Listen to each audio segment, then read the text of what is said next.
আসসালামু আলাইকুম এভরিওয়ান। আচ্ছা, আমি আজকে মজাদার একটা ভর্তার রেসিপি দেখাবো। এখানে হচ্ছে ইলিশ মাছের হচ্ছে ইয়াটা ফুল কাটা আর কয়েকটা লেজ ছিল, লেজ দিয়ে ভর্তা, অসাধারণ একটা ভর্তা বানাবো। এখানে নিয়ে নিয়েছি পেঁয়াজ কুচি, ধনিয়া পাতা, দুইটা রসুন আর হচ্ছে শুকনো মরিচ। এগুলো হচ্ছে আমি এখন ভেজে নিব। চুলায় একটা প্যান বসিয়ে দিয়ে দিচ্ছি রান্নার তেল। এখন আমি পেঁয়াজ মরিচগুলো দিয়ে দেবো, পেঁয়াজ আর রসুনটা, এগুলো একটু ভেজে নিব।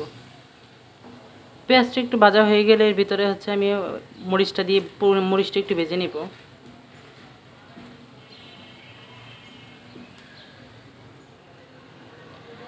মরিচটা ভাজা হয়ে গেলে এ পর্যায়ে হচ্ছে আমি তুলে রাখবো। পেঁয়াজগুলো আগে তুলে রাখছি, তারপরে হচ্ছে আমি মরিচগুলো তুলে রাখবো। এ পর্যায়ে হচ্ছে মরিচ আর পেঁয়াজ ভাজা হয়ে গেছে, এখন আমি মাছটা ভেজে নেব।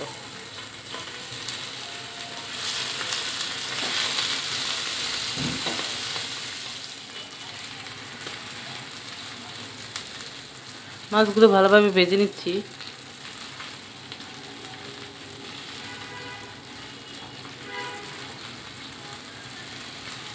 ভেজে নেওয়া হয়ে গেছে, এখন হচ্ছে ভর্তার প্রসেসিংয়ে চলে যাই। এ পর্যায়ে হচ্ছে ভর্তাটা আমি হচ্ছে ব্লেন্ড করে নিব। বাটাবাটি ঝামেলা ছাড়া, বাটাবাটি করতে ঝামেলা লাগে, তাই একটা ব্লেন্ডার জার পেঁয়াজ বেরেস্তাগুলো নিয়ে নিয়েছি আর এগুলো হচ্ছে মরিচ টালাগুলো নিয়ে নিয়েছি, দিয়ে দিচ্ছি ধনিয়া পাতা। এখন হচ্ছে মাছগুলো দিয়ে দিব।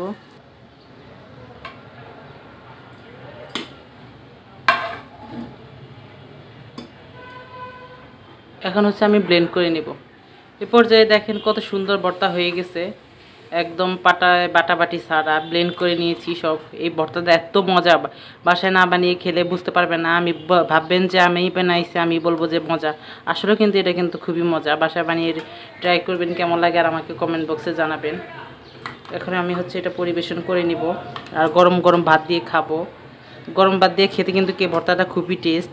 লেজ যারা পছন্দ করে না, লেজ বাসায় অনেক সময় খাওয়া হয় না, তা আমি লেজ দিয়ে সবসময় এভাবে ভর্তা বানিয়ে নিই যাতে খাওয়া হয়।